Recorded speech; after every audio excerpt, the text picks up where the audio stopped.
There are so many bad deals out there, and they get funded somehow, and investors lose a lot of money. And I've just seen it so many times. In this market, it happens less because capital's tough to come by, but I've seen so many horrific deals get funded, and it's just tragic. I'm Meg Val Epstein, a real estate developer, a wife, and a mother of 4. I've completed 10 different commercial development projects ranging in size from 10 million to 100 million. On this channel, I tell you all about the journey and the lessons I've learned along the way. We look at probably over 100 to 125 projects before choosing one. It is an extremely excruciating acquisitions process that a lot of people would not be as scrutinizing. But I've gotten this curmudgeon-y and tough to get past over the years because I've learned the hard way about not having enough room for error in your investments. And it has to be part of your practice to not get excited about a project and be able to make sure you're backing it up by actual numbers and actual data and getting many people's opinions before getting involved in a deal because you got excited about it. And innately, developers are very visionary people that tend to be able to sell a dream. And I think it's something that is an amazing quality and is absolutely required. But when it's not coupled with extreme financial diligence, it can be very dangerous for investors and losing money. One of the fundamental things you have to do to start is buying the property at the right price. That's the very beginning. If you overpay for a property, it's very hard, no matter what market you're in, to undig yourself from that. So getting a good deal on the front end, finding a deal that's off market, finding a seller that's motivated is always, no matter what environment you're in, the key to starting off a successful project. I have passed on so many deals and have learned that I should have passed on even more. In the early days of when I started my company, I was so excited about Nashville and the craze of people investing in it that I made mistakes and I learned the hard way. And one of the first deals I did was a office building that was started before COVID. And of course, no one could have anticipated a pandemic, but I anticipated a growth rate that was keeping up with what the market had been doing before. And just assuming that that growth rate was going to continue and that there wasn't going to be a cycle or a dip. Obviously, COVID is a extreme circumstance that isn't foreseen, but I ended up losing money on that deal because I just didn't have enough room for error even in the original underwriting. And that was something that has been pretty much the only deal where I've actually lost capital. And it was a very, very, very humbling experience and has taught me a lot. When I entered into doing apartments in Nashville, there was so much institutional capital chasing apartments, and there's still a lot of institutional capital chasing apartments, even though it's an oversupplied asset class. And I was very allured by how much capital was being, tens of millions of dollars being offered to me to build apartments, that I switched from my tried and true condo strategy to apartments. Did we do okay? Yes. Would we have done better if we stayed focused on condos? 1,000 times more. And so I think it's really about having the discipline to know what you're buying and making sure that you're looking at a ton of deals so that you know that you're getting a good deal when you're buying one. And that's obviously on the going in, you can tell if you're overpaying by looking at comps and what other people are buying in the market, whether it's land or an existing building. I would say with the amount of projects we get sent, it's probably a 0.5% moving forward on a deal. And it's obviously a funnel. So if someone sends us, if we get 100 deals in, we're probably taking a hard look at 5 of those, and of those, 10% make it into the last round where we're actually going into due diligence, spending money, and submitting a letter of intent. I think so. Your deal criteria is going to be very specific for what asset class you're in. Right now, I'm extremely focused on building my condos. And so I have my own set of deal parameters, and you have to make a list of your own so that you can easily check yes or no and stay focused. It's something I did not do in the beginning of my career, and I wish I would have, because if you have a list of 10 things that you need in a project, initially 99% of the things you see are not going to fit all those parameters. And when you find one that actually does, you can lean in and you have that much more conviction, and you're not wasting a bunch of time and resources on chasing the wrong projects. I think chasing what's hot I've just seen it being very cyclical. So I've worked with very large institutional investors, think like pension funds and university endowments, and people that are placing, tens and hundreds of millions of dollars, if not billions of dollars. And the problem at that level is that the trends are very cyclical. Right now, data storage is the big hot thing. 2-3 years ago, it was all about industrial. Now industrial's overbuilt. When you have that amount of dollars chasing an asset class and everybody moves into it, it gets oversupplied very quickly and the deals go away. So I've actually seen large institutions making much larger mistakes than scrappy investors because they have so much more capital and the market can change so quickly under them. Just in my career, apartments have always been a asset class that people want to invest in, and it's generally pretty stable. It is oversupplied right now, but I think in general, for rental housing is going to always be something that's stable. But because of that, there's so much competition in it. You have every guy in a cubicle in New York underwriting every apartment building, in the Southeast. And so I think it's you have to be very careful entering into asset classes that are the big hottest thing, that aren't something that's going to continue to, if you're not on the forefront of the growth, or you're not entering into something where the puck is going. You do a back of napkin number.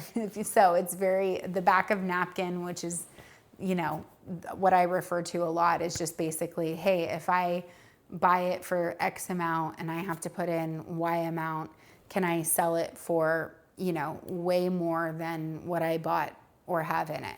I mean, does it work on the back of a napkin without financial engineering?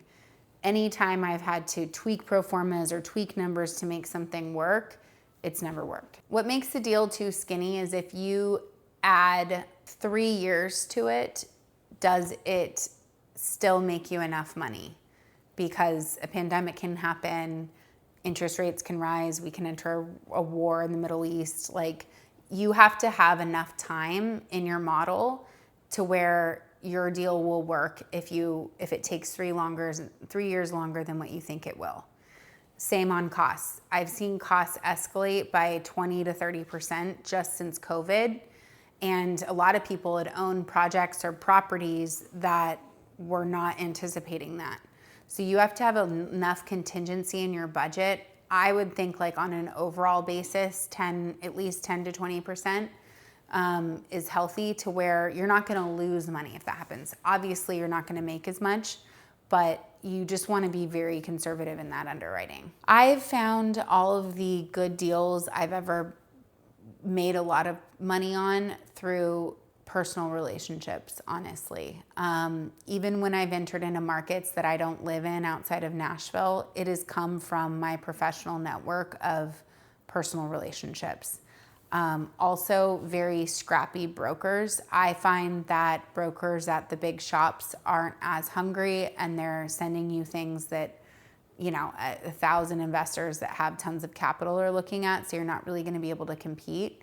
I think for investors looking to make a lot, it takes scrappy brokers, and what I mean by that is young, hungry brokers that are giving you things off market, that are, you're doing the research, you're really honing in on what asset class you're focused on, and then you're using your personal network, whether that be a professional network but they're personal relationships to source projects. I've just worked on it every week since the beginning of my career. I mean, I've been calling people that are older than me in the field I want to be in since I was in college and asking them to go to coffee. And I keep track of all of those relationships in a CRM system, a contact management system, and make sure to follow up with people. I make sure I categorize people by city. If I'm going to a city, I look in who's my database and see who I should reach out to keep warm.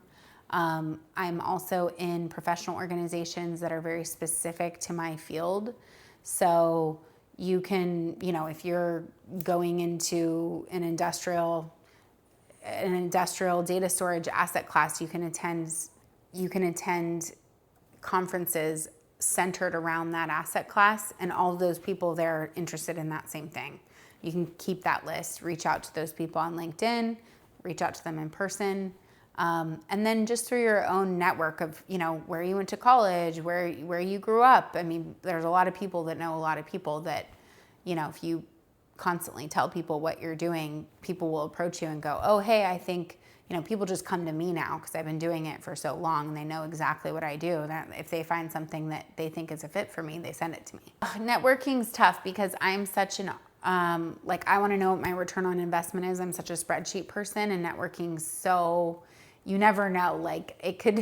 I've raised capital from a person I met from another person that I met from another person. I had no way of knowing that, that would happen at that conference. I've spent thousands of dollars and hundreds of hours at conferences that have literally got me nowhere. So it is an inefficient game. I think AI is a tool to hone in on, what groups are aligned with what you're doing has been amazing and can really zero you in on what type of either professional organizations you should be joining or what investment groups you should be reaching out to.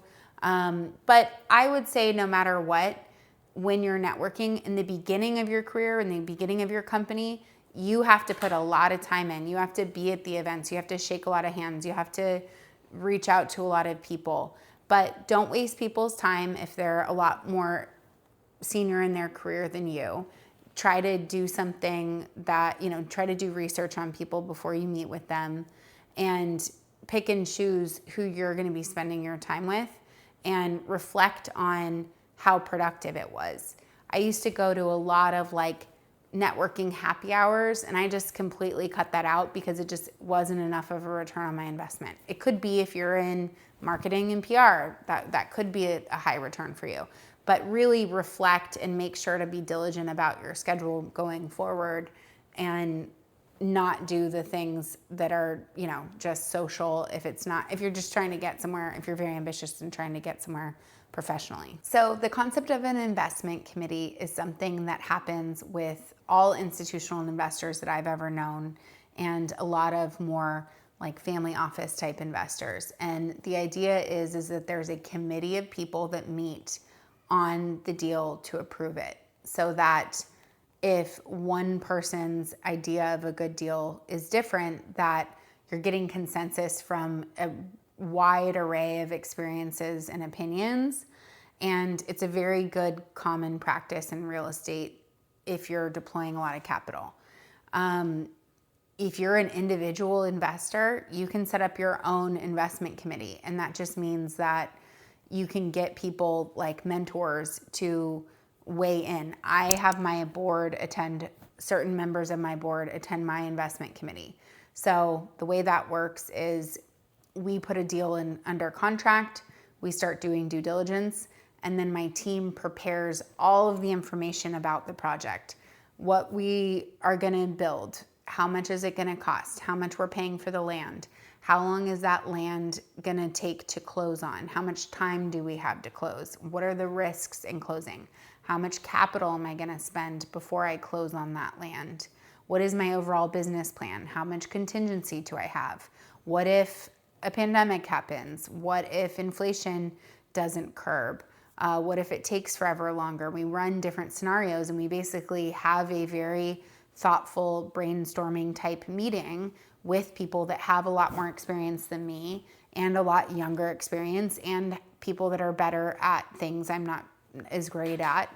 And we all look at all of the different angles, and that practice has saved a lot of money and mistakes. So putting an investment committee in, whether it's, even if it's just an informal process for you with other people that are experienced, has been an amazing practice for me, and I would highly recommend.